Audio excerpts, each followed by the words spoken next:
Bonjour à toi, j'espère que tu vas bien. Je suis Barbara Rebel, coach happiness. Je reçois en présentiel autour de Bâle, Mulhouse, Colmar et en visioconférence. Je suis aussi auteure, blogueuse et conférencière.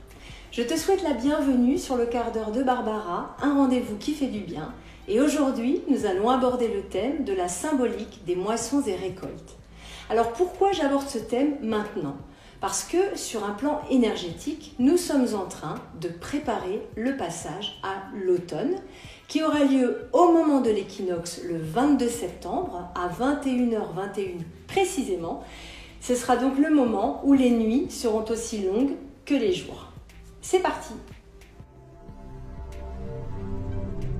Nous avons fait le plein de lumière et de soleil cet été et nous allons en avoir bien besoin pour traverser les jours plus sombres de l'hiver, en tout cas dans l'hémisphère nord.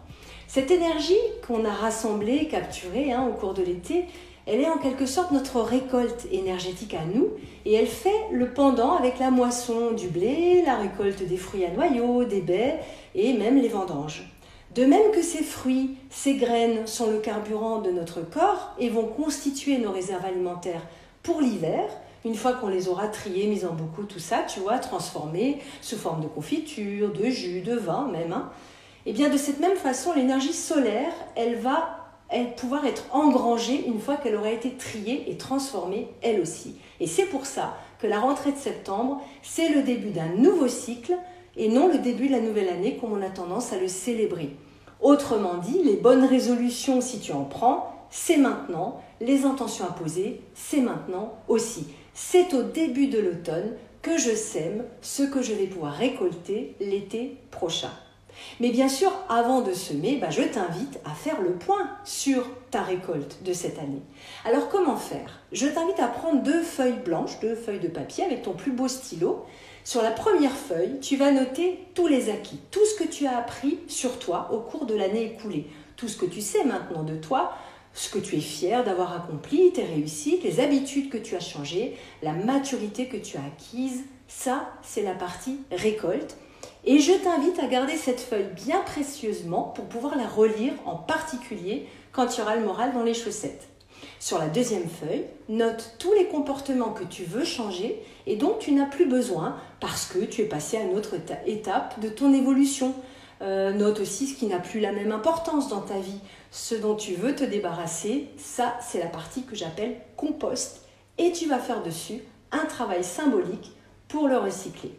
On va y revenir d'ailleurs dans un instant. Mais d'abord, si tu n'arrives pas à démarrer, si tu es perdu, essaie de répondre à ce type de questions. Au cours de l'année qui s'est écoulée jusqu'à cet été, quelles leçons as-tu apprises ? Qu'as-tu compris sur ton propre fonctionnement ? Quelles sont les parts d'ombre, les parts de lumière dont tu as pris conscience ? Est-ce que tu as acquis de la maturité ? Par exemple, est-ce que tu parviens à prendre du recul par rapport aux situations difficiles que tu traverses ? Est-ce que tu as plus de prise sur tes émotions ? Est-ce que tu es plus réceptive à tes ressentis ? Est-ce que tu as plus d'intuition, par exemple ? Qu'est-ce qui a changé en toi ? Mais aussi, qu'est-ce que tu aimerais changer chez toi ? Qu'est-ce que tu ne veux plus emmener dans l'année à venir ? Qu'est-ce que tu ne supportes plus ? Tes manies, tes schémas répétitifs ? Note tout ça sur la première ou sur la deuxième feuille, selon si c'est plutôt positif ou plutôt négatif à jeter ou à garder. Le style n'a aucune importance, tu n'écris pas un roman. Tu peux faire des phrases complètes, mais tu peux aussi faire des petites bullet points, une liste à puces.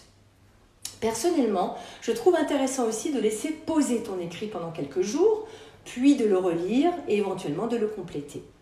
Quand tu auras fait tout ça, alors je t'invite à faire ce fameux acte symbolique, à brûler cette feuille de papier, à la déchirer en petits morceaux ou à l'enterrer dans un coin de ton jardin si tu en as un ou dans la nature, peu importe, mais pas n'importe quand. Tu vas le faire le 29 septembre, qui est le jour de la Saint-Michel. Alors, selon les enseignements de la philosophe Aruna Lipschitz que je suis, l'archange Saint-Michel tranche la tête du dragon avec son glaive, c'est toujours comme ça qu'on le représente, c'est lui qui va t'aider à trancher l'ancien dont tu n'as plus besoin. Ce que tu ne veux plus emmener, cette partie de la récolte que tu veux recycler, composter, qui est en quelque sorte actée, qui est bonne à jeter. Donc, l'exercice symbolique que je te propose, il va t'aider à t'en défaire pour t'alléger et te préparer au neuf. Donc je récapitule, pour préparer l'entrée dans l'automne, Fais le tri de tes moissons et récoltes personnelles, énergétiques, spirituelles. Prends 2 feuilles de papier et note sur l'une ce que tu veux garder, ce dont tu es fier, et sur l'autre, ce dont tu veux te débarrasser, ce dont tu n'as plus besoin. La feuille que j'appelle récolte, tu la classes et tu la relis de temps en temps, quand tu en as besoin. La feuille que j'appelle compost, tu la brûles ou tu l'enterres le 29 septembre en demandant à l'archange Saint-Michel de trancher l'ancien dont tu ne veux plus. Si cet exercice t'a plu, retrouve-en d'autres sur mon site thehappiness-factory.com. Tu trouveras le lien cliquable dans la description ainsi que tous mes réseaux sociaux. Et puis pour continuer à voir mes contenus, abonne-toi à ma chaîne, like cette vidéo et surtout, partage-moi une de tes expériences sur ce sujet en commentaire. Je te répondrai avec grand plaisir. À très vite, bye bye.